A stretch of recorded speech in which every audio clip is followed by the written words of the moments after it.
Доброго вечора. В ефірі Прайм. Вибачте, в ефірі програма «Бугюн». Сьогодні це просто звичка моя вечірня. Але ще не такий пізний вечір, але вже якось так, час цікавих розмов. І в мене в гостях колишній депутат і відомий блогер, найвідоміший блогер України Борислав Береза. Вітаю. Вітаю. Я правильно сказав? 100%. А як ти став найвідомішим блогером? А це дуже цікава історія. Спочатку росіяни, як це не дивно, замірили блогерів на всьому пострадянському просторі. Тобто є Яндекс якийсь? Ні, там є аналітик якось там. Ну, все це контора, але вона дійсно замірила всіх, хто пише взагалі на пострадянському просторі. Тому там попали всі. І я, і Олексій Гончаренко, і Мідушевська. Всі. Ну, напевно, ті, хто більш-менш російською... Ні, чому? Ні? Гончаренка взагалі жодного поста російської мови нема. Всі, взагалі. Але головне, щоб ця людина писала хоч би один пост в місяць, і щоб був якийсь там, не знаю, якась аудиторія. Я потрапив, Шарій туди теж потрапив, ще велика кількість людей. Але так дуже цікава історія стала, що я був на першому місці. Дуже довгий час на першому місці. А потім і залишився на першому місці.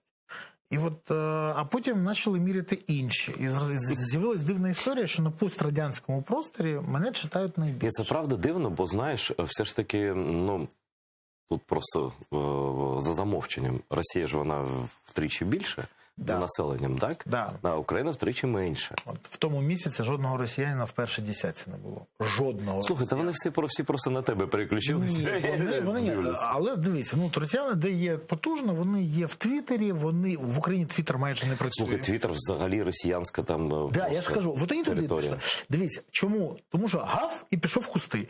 А тут написав, розлога, потужно, потім відповів, потім, і так далі.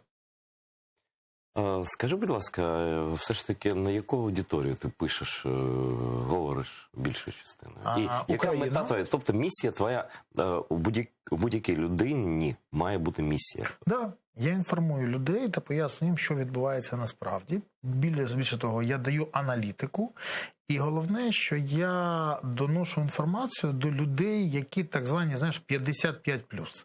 Тому що ці люди, вони дуже важко сприймають інформацію, вони більше довіряють телебаченню, а от мені вдається до них достукатись. Я розмовляю з ними на мові, яку вони розуміють. Це не дуже заумно, але аналітично. Це не дуже заумні якісь тексти, але вони аналітичні, і я їм роз'яснюю, що дійсно відбувається. І твої тексти не занадто прості і не занадто складні. Але я хочу пояснити. Наприклад, коли люди кажуть, а чому погано? От в нас ніколи не було дороги. Взагалі не було, а тут президент побудував. Я їм пояснюю, це дуже гарно. Дороги класні, до речі, я щойно повернувся з Карпат. Це дуже гарно, що дорога є. Є три питання. По-перше, а що краще, побудувати було лікарні та закупити кислородні станції, чи побудувати дорогу? Мабуть, все ж таки це станції важливіше, тому що лікарні теж, тому що це рятування життя. Далі, а що краще, брати з ковідного фонду гроші та будувати? Чи брати з інших бюджетів кошти і будувати, а ковідний фонд не чіпати, тому що це потрібно для рятування життів. Треба не чіпати ковідний фонд, люди погоджуються. А далі, у всіх країнах, коли була проблемні часи, будували дороги. Це ж відверто. Ми ж не перші. По-перше, це зайнятість, так? Працевлаштування людей. Так, але не в тому даже справа. Тому що це запускає економіку. Але запускає американський досвід. Але коли? Коли бітум український, коли асфальт український, коли компанії виконують це українські, коли підряди отримують і субпідряди українські компанії. Хіба не наші будують? А дуже цікава історія. І турки, і китайці, і хто інше. А бітум взагалі майже весь білоруський. А те, що закупують... І ми починаємо і дивимось. А більшість грошей уходить взагалі з України. Потім ми дивимося, дивись, це ж непогана історія була тільки що. Все гарно було, тільки чомусь виконання погане. І тут дивимось далі. А скажи мені, будь ласка, а скільки коштує кілометр дороги? Чому, коли кілометр дороги в Україні, то він коштує значно дорожче, ніж в Польщі, де виплачують європейську зарплатню? Це така пострадянська традиція. Чекай. І отут я повертаюся до того, що Носята Гарація хоче робити піарщики з Банкової або розповідати. І от люди змінюють точку зору саме завдяки таким, як я, і таких, я не один такий. Більше того, я ж не критикую владу, кажучи, все погане. Я кажу, що погане це і це, але коли є за що казати дякую, я владі дякую. А за що ти можеш подякувати? Ну, дивись, коли був прийнятий був законопроект, а став законом про добровольців, який забезпечує їх льготи, який забезпечує їх права. Це нещодавно це було. Це 1,5 роки тому. А 1,5 роки? А це як переплутав з іншим. Це мій законопроект, який я пропонував, але трохи перероблений, і мій, і Дмитра Яроша. І ми не могли його протягнути 5 років через парламент. Кажу відверто. Зараз, коли його прийняли, я кажу дякую. Тобто в монобільшості все ж є якась рація? Це не монобільшість. Вони робили це задля того, щоб отримати деякі електоральні переваги. Найбільше. Ну, там взагалі... так про все можна казати. Ні, це дійсно, тому що вони десь... А Яроша запросили радником до головнокомандуючого Збройними силами. Яроша запросив радником головнокомандувача, тому що Ярош – це людина, яка знаходиться в середовищі саме військових зараз і отримує потрібну інформацію. Вони знайомі були з Залужним? Так. Тобто давно-давно. Так, це ж не нове знайомство. Саме тому, що все одно це крок такий був потужний. Інформаційно, принаймні, потужний. Я погоджуюсь. Більше того, я знаю, що Ярош саме там, на своєму місці. А що значить, просто вже ми згадали про Дмитра, його останні, один з останніх таких постів. Те, що треба готуватися? Те, що треба, він фактично оголосив таку передмобілізацію. Ні, це була дійсно заява про те, що мобілізація для ДУКу. І ДУК повинен зараз бути готовий до мобілізації, а також весь добровольський рух, який розуміється, що може бути в найближчий час.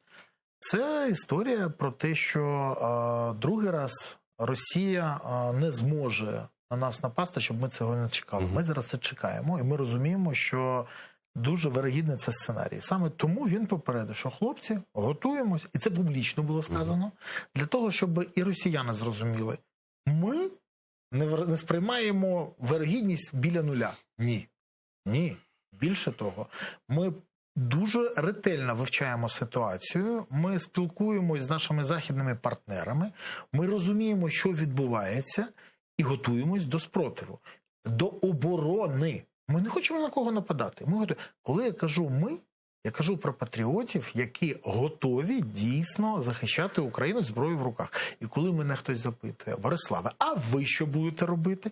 Я кажу відверто, я не буду сидіти в Києві або десь за кордоном. Ось це було моє питання наступне. А я скажу тобі, ми з Дмитром вже домовились. Для мене є місце в лавах армії. Я знаю, з чим я буду займатися, з ким. Я знаю, з якими побратимами я буду поряд. Тому я спокійний за своє майбутнє. Я знаю, де саме і що я буду робити з окупантами. Тобі лише позавтрити. Чому заздрити? Я не хочу війни. Війна – це погано. Я не хочу війни, я кажу відверто тобі. Але ще одне.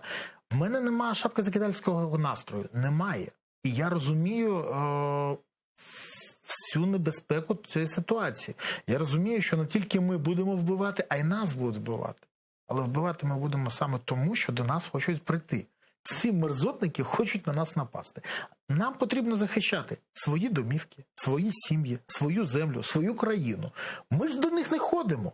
Це ж не ми напали на Воронеж, на Тверь, на Самару. Нашому глядачу зрозуміло. Це саме тому ми захищаємось. Але, ще раз кажу, коли до тебе приходить людина зі зброєю, в тебе є два варіанти. Або вмерти, або вбити того, хто приходить до тебе зі зброєю.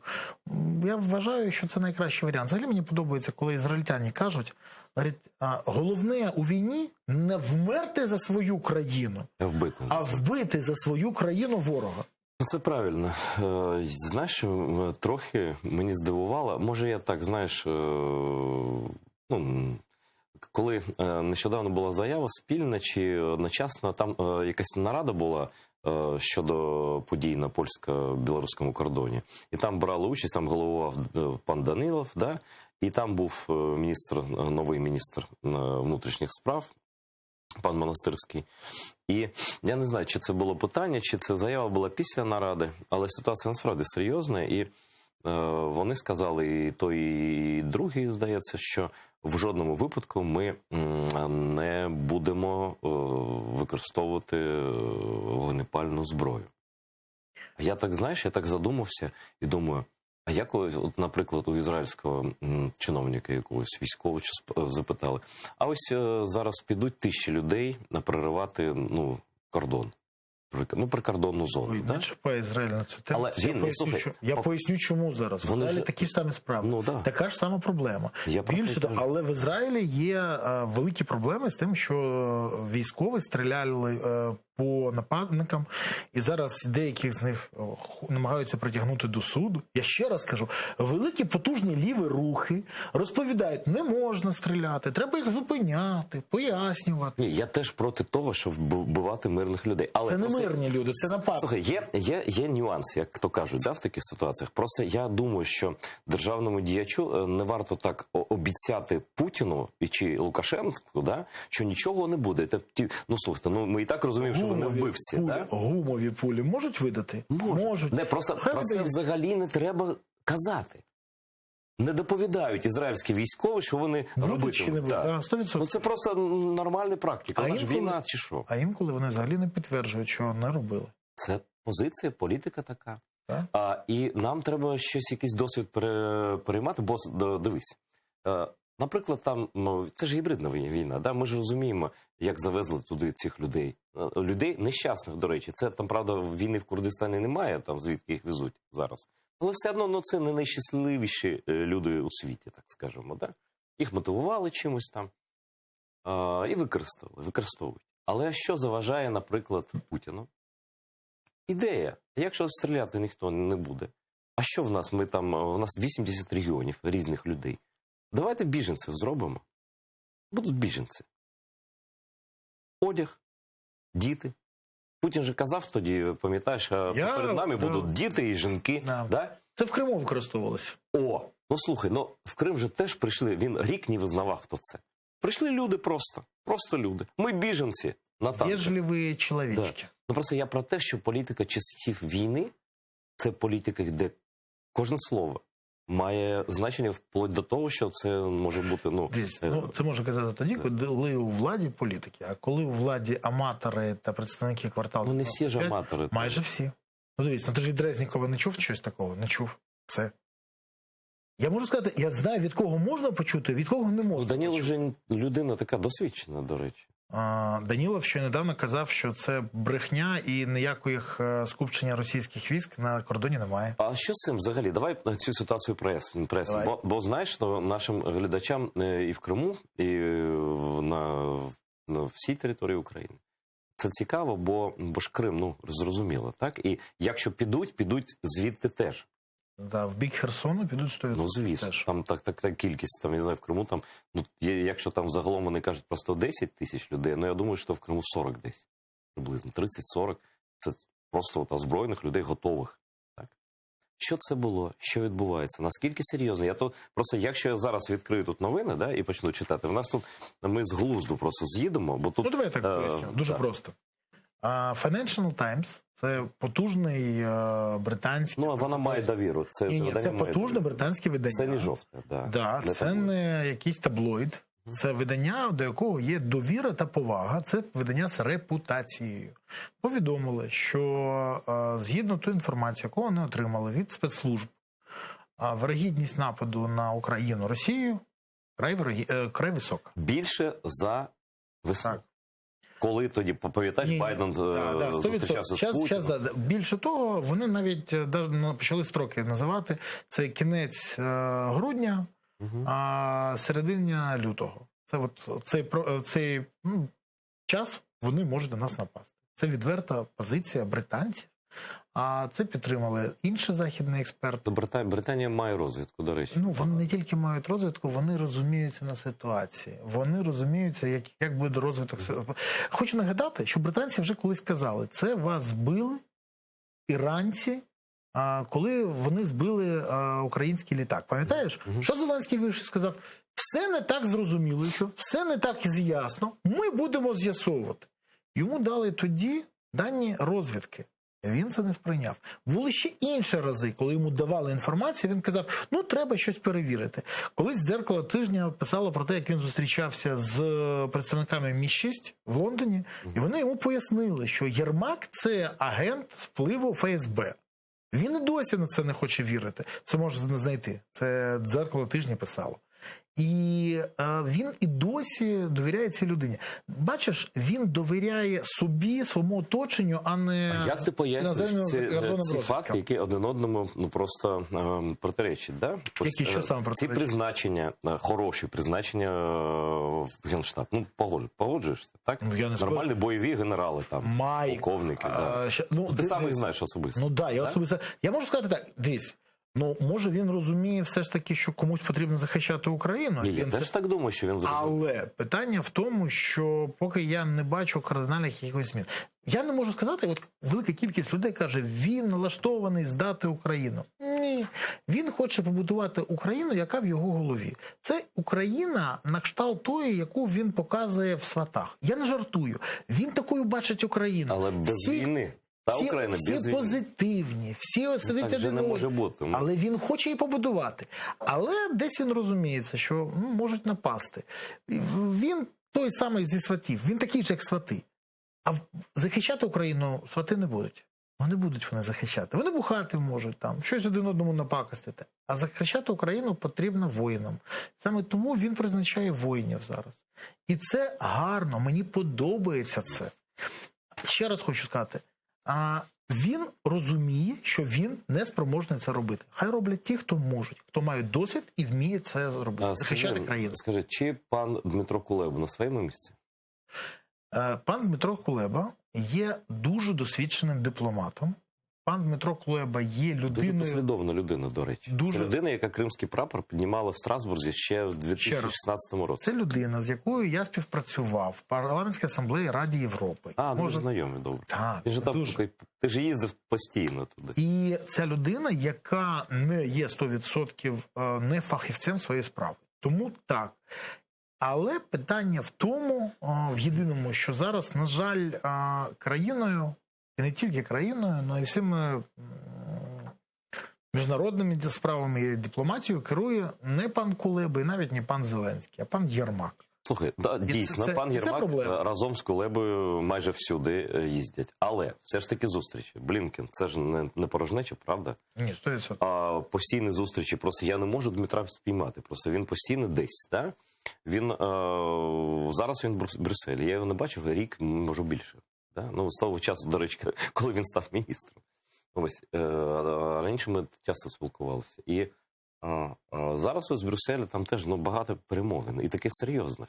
І це прямо, знаєш, на тему війни. Єрмак керує, на жаль, дипломатією. Але єдине моє сподівання на те, що все ж таки досвід Кулеби, його фах, його розуміння можуть нам допомогти викрутитись навіть з цієї ситуації.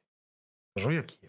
Ну, знаєш, мені здається, що Кулеба це класне призначення. Ну, Кулеба, я ж не сперечаюся, я ж кажу про це, що він на своєму місці. Питання в тому, що, на жаль, велика кількість питань, які могли би бути вирішитись на краще, з ними не все гаразд. Розумієш, от відверто кажу також, от у Порошенка був Клімкін, але Клімкін не був міністром, все вирішував Порошенко. Ну, от це всі знали. Клімкін був офіційною особою, тому що президент не може бути міністром. Бо він відповідає за Конституцією, відповідає тому що президентом, я ж не сперечаюсь з тобою. Тут трохи інше. У Зеленського нема Кулеби. Кулеба є у України, і це непогано. Але питання, що замість Зеленського вирішує все Єрмак. І саме все. Все майже. Кажу, як є. Ну, а звідки в тебе такі дані? Джерела, давай джерела. Перший раз звідки джерела? Ну, як і всі журналісти, я можу не викривати свої джерела. Ну, коли потрібно, ти блогер, коли потрібно, журналіст. Коли потрібно, Зручно. політик. Політик. Я да. тобі більше скажу, що я дуже ціную свої джерела і розумію, що втратити їх для мене буде вкрай погано. Ось сьогодні ти написав, я був трохи здивований, що за тобою там слідкують. Ну так. Точно? Да. Ти певен? Да. А навіщо? Ти ж це публічно Я не знаю. пишеш. А, ну от джерела, може, цікаві? Ну от може, але я ж не буду зустрічатись зараз. От я кажу відверто, що саме мене попередили, що зупинитися, перестати зустрічатися з деякими людьми, тому щоб не наражати їх на небезпеку. Давай так, ну, нечекано, може, тема для тебе, але Київпост. Давай, чому не очікую? Ні, може, ти знаєш, просто я думаю, якщо ти все знаєш, може, це знаєш. Так. Я нічого не знаю, крім того, там у мене є люди знайомі, які там працюють. Вони для них теж то це було дуже неочікувано. Але потім вони стали згадувати про якісь випадки тиску. І сьогодні, до речі, цитати з редакторки чи заступниці редактора. Вони відкривають новий проєкт. Це я знаю. І, Або ти хочеш запитати про те, що з боку пані Венедіктової? Там вона згадала прізвище Венедиктова і деяких депутатів від правлячої партії. Від «Слуги народу». Вона сказала від «Слуги». Від «Слуги народу», так. Да, це так і є. Дивись, на Банковій дуже нервово сприймають будь-яку критику. Особливо, якщо ця критика від таких видань, як «Київпост». Чому «Київпост»? «Київпост» – це маркове таке видання, це маркер. А для дипломатів, експатів, Посольств Сполучених Штатів і все інше. І все інше. Але ні, не тільки. Для міжнародних організацій, які працюють в Києві. Наприклад, представниці Ради Європи читали «Київпост», в посольствах читали «Київпост». До речі, це певна монополія, але монополія природня, бо просто немає іншого видання, немає англомовного. І коли там вийшла обкладинка відома, де був Зеленський, на ній надпись про Pandora Papers, про офшори президента, це роздратувало велику кількість людей на Банковій. І було... Скажімо так, мої джерела розповідають про те, що Ківану дали вибір. Або страждає його бізнес, а він великий забудовник, один з найбільших в Україні. Або він позбудеться цього видання. Він вирішив таке зробити. Слухай, ну це така пошлость. Вибач, це слово не перекладається жодною мовою. Це така пошлость. А все інше нормально? Скажи мені, будь ласка. Ну, дивись, давай відверто. Ну, ти ж бачиш, що вони будують зараз. Вони будують країну, який такий симулякр путінської Росії. Та ну не вийде тут такого навіть приблизно. Дивись, але вони намагаються це робити. Ну, напади на свободу слова. Ти ж бачиш ти історію з Мирославою Барчук. Пам'ятаєш, коли вона публічно сказала, що є тиск з боку Банкової? Ти бачив, що було в Укрексімбанці? Ти розумієш, що відбувається? Знаєш, що я бачу? Я бачу дуже слабку солідарність журналістів. Це окрема історія. Да. Почекай, це окрема історія. Як відомо, мухи окремо, котлета окремо. Добре. Але тут інше питання.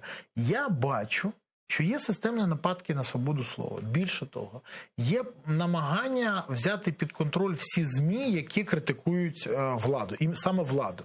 І я це вже бачив. При Януковичі він таке ж саме будував. Але ми всі пам'ятаємо, чим це закінчилося. Значить, історія повторюється у вигляді фарсу. Ну, якщо так раз, брати. Да. Ну що, драма вже була. А третій раз для дебілів вже. Знаєш, третього разу не буде. Ну, слухай, ні. Ну, з одного боку, ти маєш рацію, і ти навів приклади, які всім загально відомі, так? Є ще один, це ж все забули. Що? Закон про медіа. Ну, він похований вже давно. Я роздрукував, я читав уважно, а потім... Але бумагу перевів папір. Ні, вони нам будуть намагатися його до кінця року, намагаються зараз протягнути. Більше того, ти не забувай, що Венеційська комісія рекомендувала його не приймати, тому що його треба виправити. Він дуже безтолковий, насправді. Вони коректно написали, треба зробити правки, уникнути деяких протиріч. Насамперед, це хлопці, викиньте його, забудьте про нього. Я теж так думаю. Да, але вони хочуть. І навіщо це робиться? Тому що через цей закон про медіа можна буде карати не тільки журналістів або ЗМІ, а навіть блогерів, які пишуть... До вас доберуться колись. От. Саме тому я читаю все, що має відношення до того. І коли є пряма загроза, я розумію, що це атака на свободу слова. Це намагання фактично цензурувати інформаційний простір. Знаєш, з одного боку, ти абсолютно правий. З іншого, я хочу подивитися на ситуацію. Я просто бачу, як Зеленського почали мочити. Медійно. Це правда. Є деякі канали, я не буду зараз просто ніколи згадувати. Я не сперечаюсь з тобою. Що просто є, ну, ти ж бачиш, ну, як такий Рубікон. 1+1. Наприклад, Рубікон... Ні, чекай, 1+1 ніколи не мочить. Вони наоборот, завжди вихваляють. Вибач, я переплутав. Да ладно, ну слухай, я серйозно же. Ну, Разумков пішов коли від нього, да? Це, ну, така певна зрада, да, соратника, з яким він йшов. Це перший номер Почекай, куди він пішов від нього? Айдер, ну куди він від нього? На телеканал. Почекай, куди він від нього пішов? Його вишвернули, вони викинули його. Почекай, він що, сам пішов? Ні. Він що, колись казав, треба знімати Зеленського? Ні. Я 100% не за Разумкова. Більше того, в мене до нього велика кількість претензій. Я їх висловлював кожного разу. І я його висміював. І коли він цього мерзотника Дмитрука до своєї групи взяв, який воював з покійним Ройтбурдом, для мене взагалі він його обмовив. Все. Да, публічно. Для мене це не проєкт взагалі. Але питання в тому, що це ж не він почав. Цю історію почав Зеленський. Ну, хто кого почав, це як в дитячому садочку. Ні, почав. Це почав Зеленський. Він викинув його з фракції, викинув його з Давай, я не про Разумкова. Я не про інше. Треба казати, як є. Не з Разумков пішов від Зеленського, Добре. а Зеленський, використавши Разумкова, витиснули. Най буде так, але все одно багато телевізійних шоу зараз присвячені, просто є за що критикувати. Ну, є. Так. Але зараз просто, це по рейтингу видно. Так? У нас рейтинг, погоджуєшся ти, що якби такі помилки там не були, але якби адміністрація, Офіс Президента насправді контролював великі ЗМІ всі, так? Так він не контролює. Такого падіння рейтингу не було б. Так я ж кажу, він не контролює ЗМІ, він хоче зупинити. Та проблема не в тому ЗМІ. Ну дивись, дивись. Я теж не люблю критику, але ж я віддаю отчет собі, що я не можу там її припинити. А давай дивись так. Я можу сказати все просто. Якщо б вони могли показати, пред'явити велику кількість змін, не піар, не брехню, якою вони продукували велику кількість часу, а саме якісні зміни, покращення життя. Наприклад, якщо б вони сказали, да, Трухін був п'яний за кермом автівки. Ти думаєш, це через це рейтинг? Почекай, я кажу відверто. Це він був ДТП. І вони позбавили його. Коли людина виходить і каже, мене обрехують журналісти, це замовлення, а потім з'ясовується, що Богдан Яременко, той самий відомий анал табу, дійсно замовляв повій, сидячи в Верховній Раді. І замовляючи повій, почекай, а його залишають у фракції. Це теж знижує. Там ще Ліза Богуцька. Ліза Богуцька. Завойською на... Дивися, там велика кількість людей. Навіщо вони Зеленському? Твої версії. Це кругова порука. Він не здає їх, вони не здають його. Дивись, це питання в тому, а кому вони потрібні? От кажи відверто, завтра перевибори. Кому потрібна Ліза Богуцька? Це буде питання влаштування на рівні районного центру. Яке районне? Вона й там не потрібна. Питання, кому потрібен буде, наприклад, той самий, хто там, Юрченко, або Гвалтівник Іванісов, або Богдан Анал Табу Яременко. Вони нікому не потрібні. І такий, як Брагар, кому потрібен буде. А це вчитель історії... Що? Брагар це хто? Брагар – це та людина, яка пропонувала всім пенсіонерам продавати своїх собак, щоб заплатити комунальні платіжки. А знаєш, чому його тримають? Це вчитель історії Зеленського, вчив його історії. Там є велика кількість історій, які взагалі на голову не налазять. Тобто банальне українське кумовство, скажи? Це не кумовство, це кругова порука.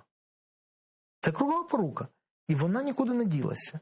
Більше того, ти ж розумієш, що, наприклад, Баканов не є фахівцем своєї справи. І ти розумієш, це політичний керівник, політичний. Він не профі, звісно. Так, але можна було в СБУ, не можна назначати людину, яка не має жодного відношення, яка не контролює, тому що потім ми бачимо, як при ньому один заступник замовляє іншого заступника. Я відповім тобі. Давай. Ось пан Резніков, старший сержант. І що? При чому здесь?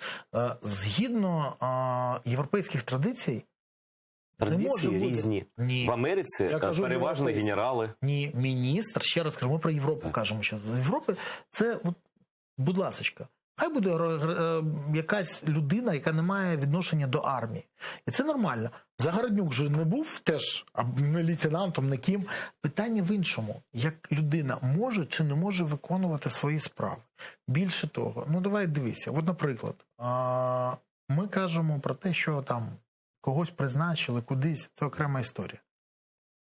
Коли ми бачимо, що в нас величезний зріст корупції, ми бачимо, що саме люди президента саботують обрання голови САП, спеціалізованої антикорупційної прокуратури. Саме вони не приходять на комісії, саме вони саботують і не дають. А американці кажуть, хлопці, що ви робите? Ви ж обіцяли боротися з корупцією. То як це повинно? Не працювати на мінус рейтинг президента?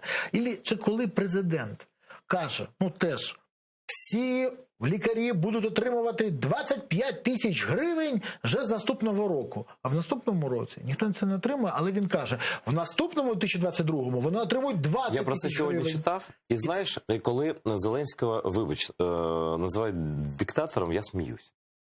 Ні, він мікродиктатор. Почекай. Ну, кому він диктує? Ну, слухай, якщо навіть прямі підлеглі міністерка охорони здоров'я, так?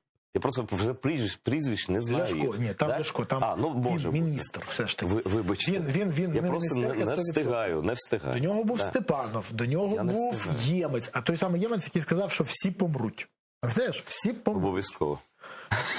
Дивись, питання в тому, що чи повинен був впасти рейтинг у Зеленського? Так, він будь-кого впаде.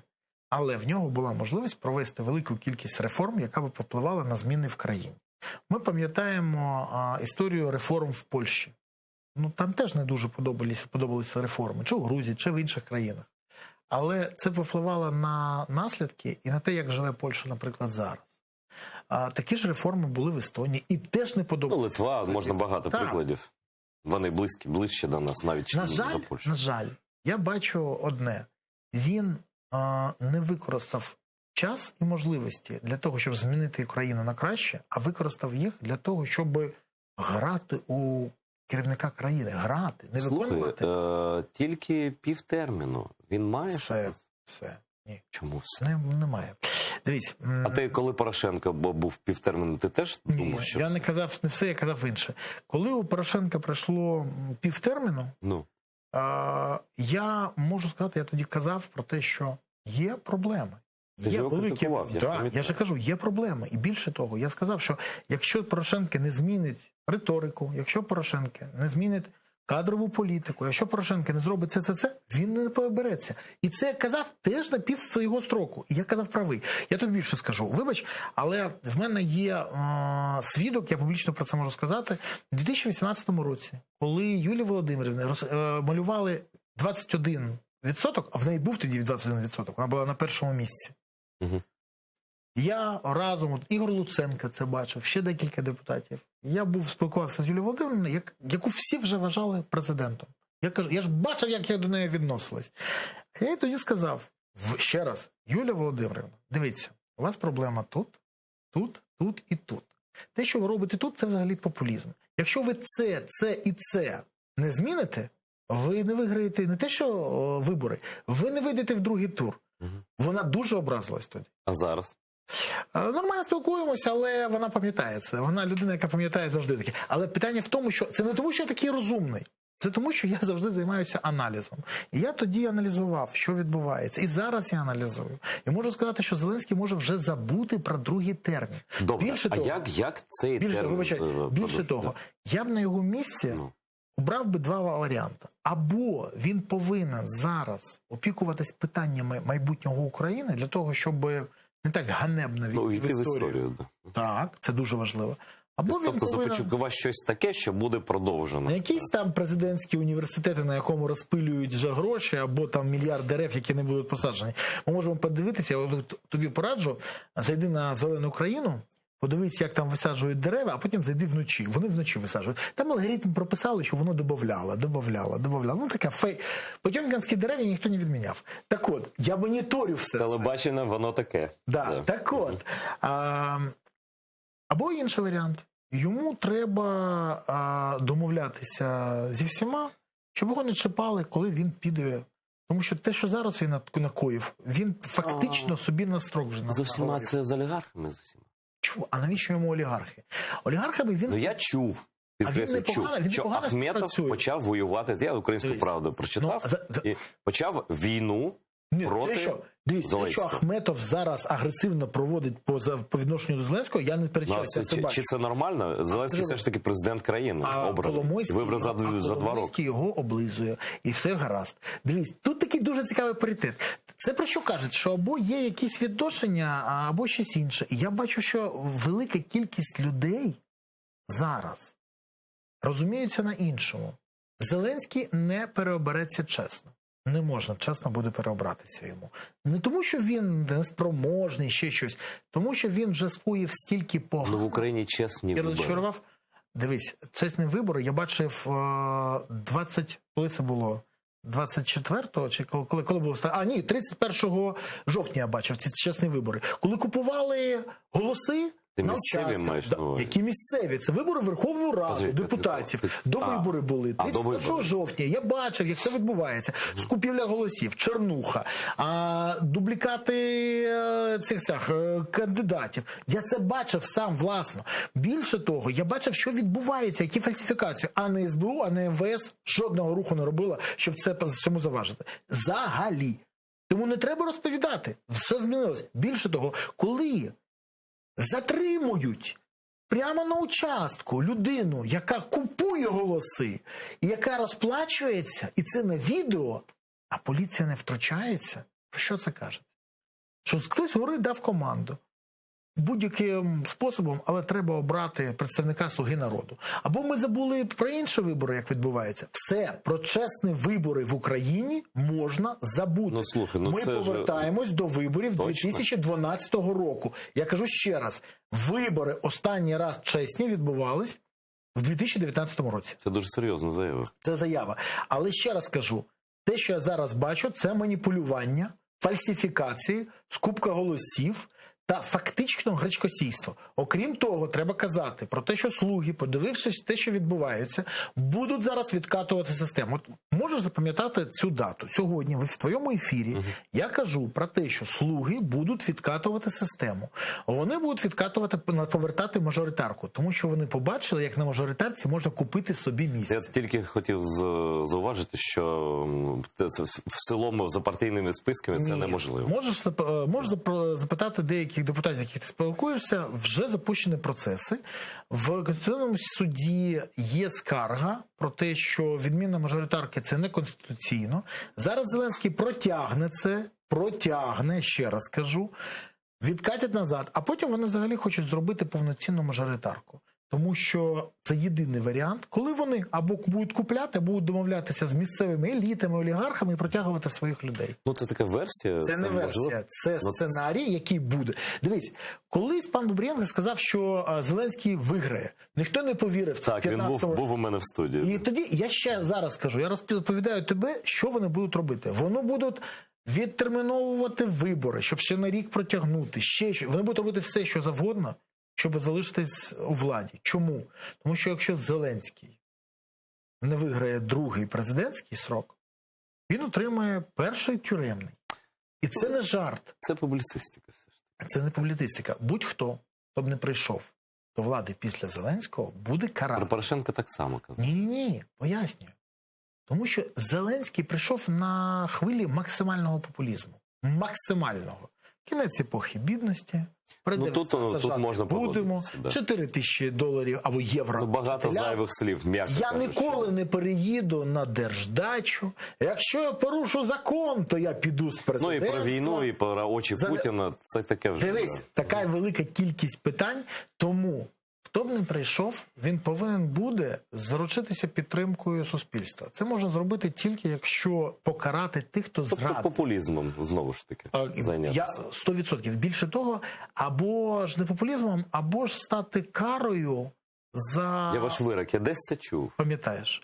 Так от питання в тому, чи хто прийде. Тому що незалежно від того, проросійські прийдуть, проєвропейські прийдуть, садити вони будуть. І мені це не дуже подобається, тому що вони сфокусуються на цьому і отримують підтримку. Якщо проєвропейські, гаразд. А якщо проросійські, тому зараз, саме тому, коли ти спросив мене про мою місію, Я займаюся освітою суспільства. Я розповідаю, що потрібно робити і як потрібно робити згідно законів та згідно практик Європи. І коли я розповідаю, що санкції РНБО – це зухвале порушення, це правовий нігілізм, і це буде засуджено в ЄСПЛ, Європейському суду з прав людини. Ти попереджав про це. Так, і так і відбувається. І я хочу сказати, що я хочу, щоб в нас все ж таки закони працювали, а не симулякрами були. Слухай, останнє питання точно, Давай. бо хвилинка залишилася. Знаєш? Да. Ні. Ні. Це таке можна інтерв'ю. Знаєш, да, ні. Слухай, ні, все ж таки, я думаю, що і я, принаймні я особисто, мене лякає неконституційний спосіб чи зміни влади.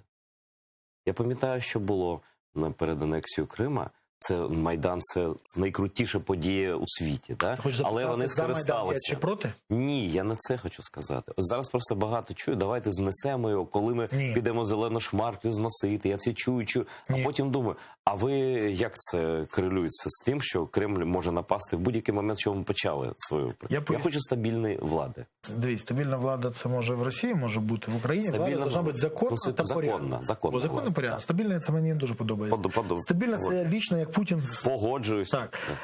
Дивись, якщо ти хочеш запитати мене, чи за Майдан зараз, чи проти, я за те, щоб все ж таки влада змінилась законним шляхом. Це по-перше. По-друге, Майдан зараз може знищити країну. Тому що, я хочу пояснити, тому що це край небезпечно.